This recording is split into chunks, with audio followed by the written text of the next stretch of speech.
What did I hit? The red button. Oh. There we go.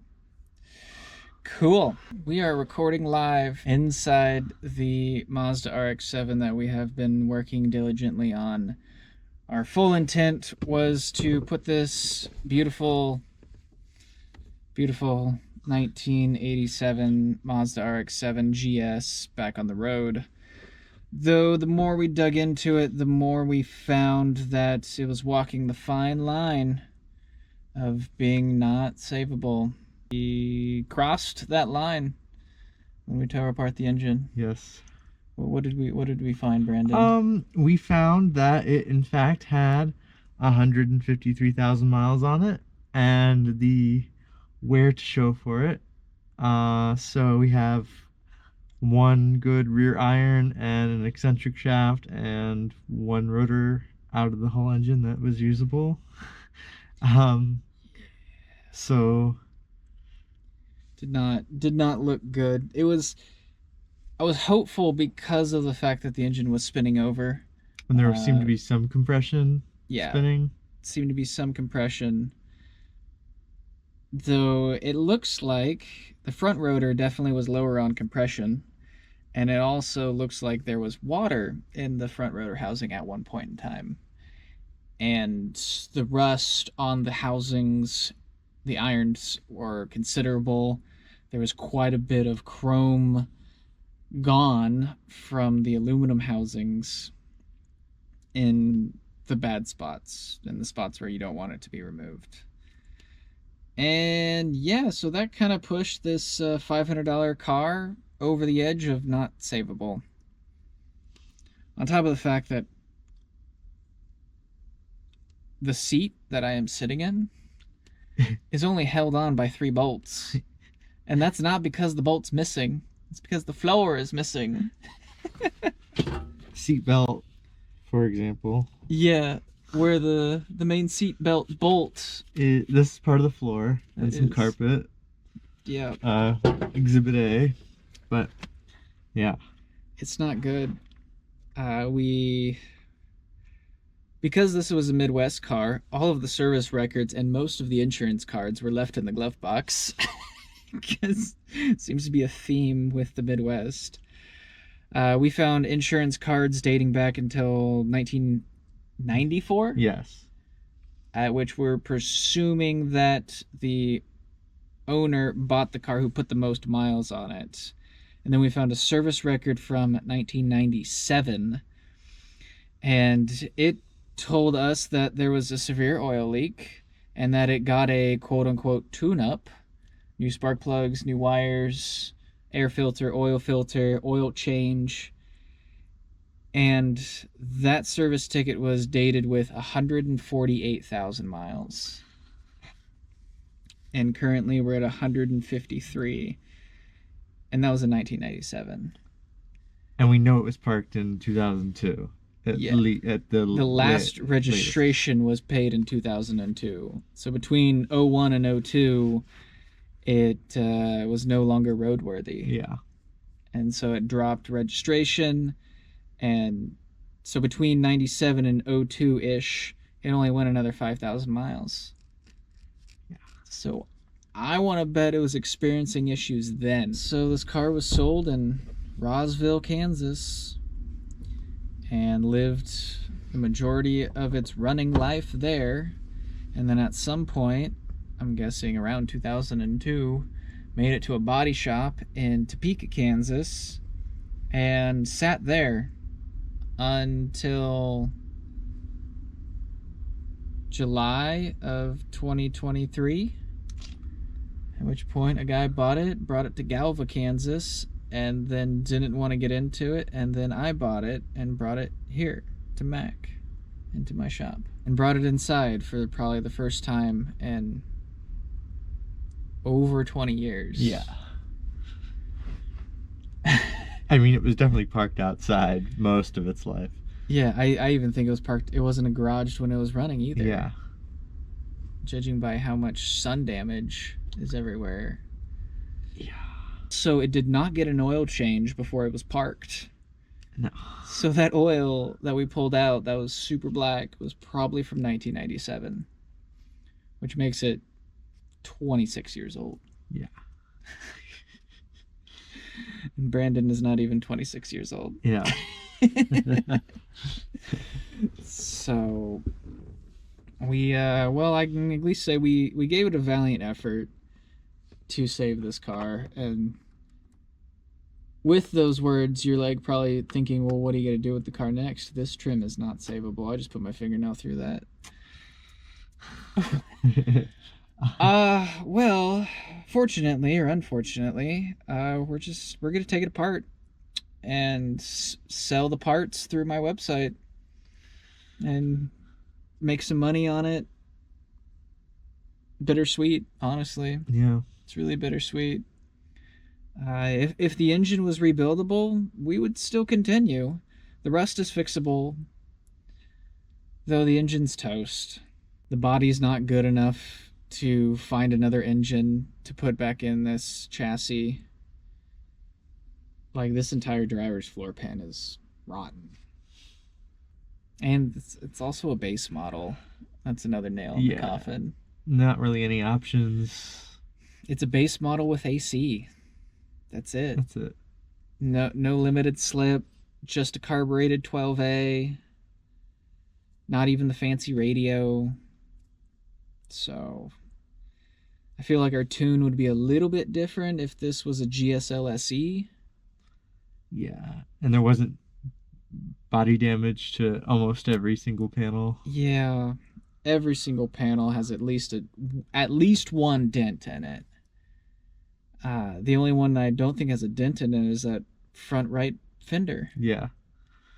Because your door has a dent. The back fender has a dent along the arch and rust along the arch. The tail has a big hole in it. Yeah, right below the hatch has a giant rust hole that I put my finger through the other day. Yeah. And that was going to be an interesting rust repair.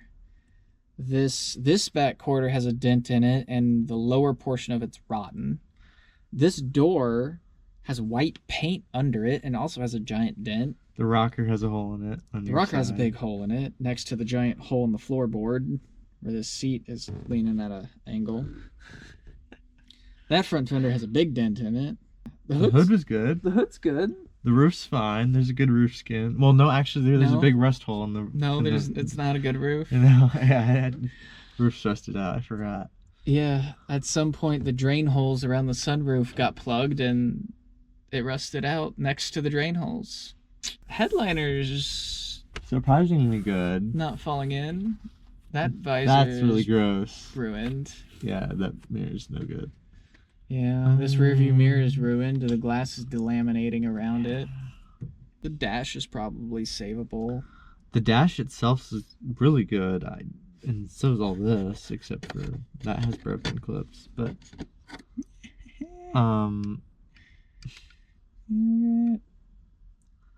you've got whole gauge cluster dash vents, lower dash, everything internal works. So, right there. The door panels are shit. Yeah, door panels are shot. This A-pillar trim is shot. All the trim back there is shot. Yeah. Steering wheel's in okay condition. It's really dried out. You can get a part out of car. Unfortunately, it's a lot more profitable to do it that way. Especially right now. We're at the RX7s are at that weird point in time where when they're in this state, they're worth more in parts than they are as in a complete car. You know, that could change in 10 years. Yeah. But not right now. Who knows what the collector car market will be in 10 years? No one can forecast that. No. It has structural rust even, and like that, it's not even good for race car at that point. No. If we built too powerful of a motor, we might lose the rear end, but yeah. the trailing arms to this 4-link rear end where they mount to the car on this side, on the driver's side, it's gone. Yeah, like it's hanging on by a thread. It's it's gone. Passenger side is not good either. Pretty much all the rust on this is concentrated to the driver's side. Yeah, which, what was your theory? My theory is it was parked on the street for most of its life.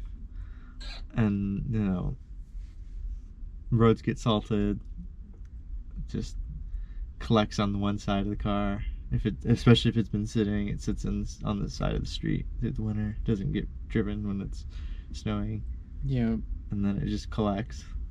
Because the passenger side looks fine. Yeah, it's much better. Much better. I wouldn't say it's okay.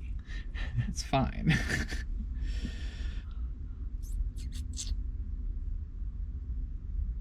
Well, it's been pampered the last couple months, and Climate controlled storage. climate controlled storage. No sun exposure. It's not even a good time capsule. No, everything's has a lot of wear on it. Everything's got a lot of wear. Pieces are already kind of missing.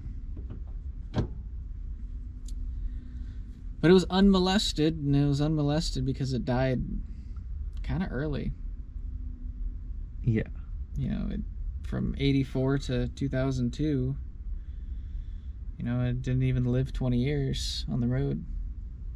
No, although it did get to 153,000 miles. It's not terrible, but it's pretty good in 15 years. That's what, 10,000 miles a year? Mm-hmm. It's on the subpar of average.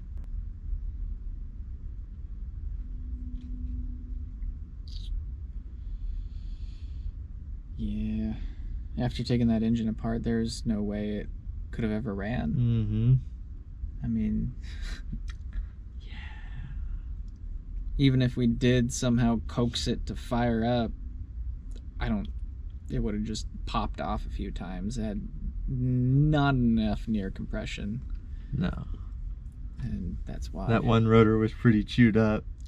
Yeah, that rotor's really chewed up. It's got, what would you say, 1/8 inch rust pits in it? Yeah. Not just little Big ones. gouges. Huge gouges.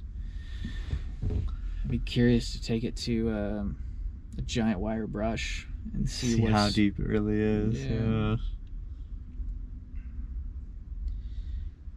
Yeah, pretty much only the rear iron is the only portion of that block that doesn't have a boo-boo. Yeah. The rear iron and rear rotor. I mean, the eccentric shaft is fine, but they're usually inherently okay. Yeah. So it's got 2 out of 6. 2 out of 6. Yeah. It's less than 50%. So yeah, well that's our valiant effort for this project. I unfortunately, or fortunately, however you want to look at it, I think it's time to blow it apart. 1,000,000 pieces. 1,000,000 pieces. Good thing I got the space for it. Yeah.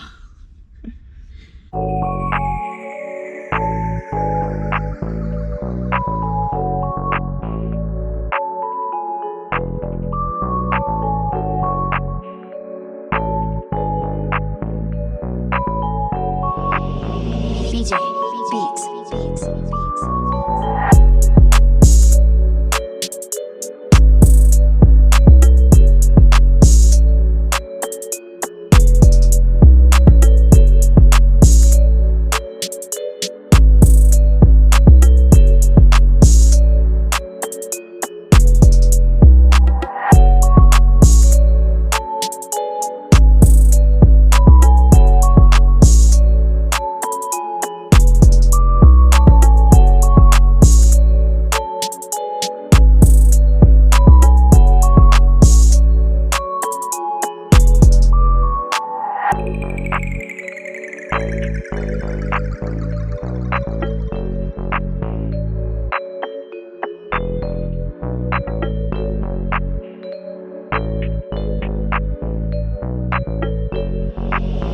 BJ Beats.